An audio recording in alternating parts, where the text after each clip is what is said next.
हाँ, मैं इस पर सोचूंगा। ये मेरी शर्त है अजलान, और क्योंकि मुझे तुम पर भरोसा नहीं है तो मैं भी तुम्हारे साथ रहूंगी। और तुम ये सब एक एक करके सबके सामने कहोगे जो अभी मेरे सामने खड़े होकर कह रहे हो।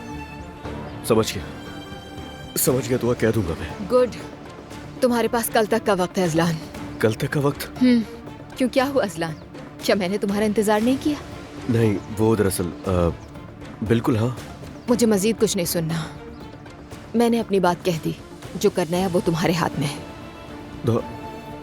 देखो, खुदा के लिए ऐसे मत जाओ तुम मेरी शर्त पूरी कर दो, फिर मैं तुमसे खुद राब्ता करूंगी। सिर्फ इतनी सी बात है।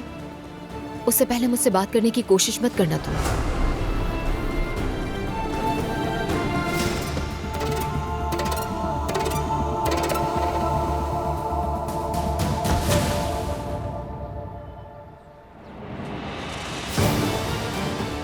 ये सिर्फ बातें कर सकता है, बुज़दिल कहीं का।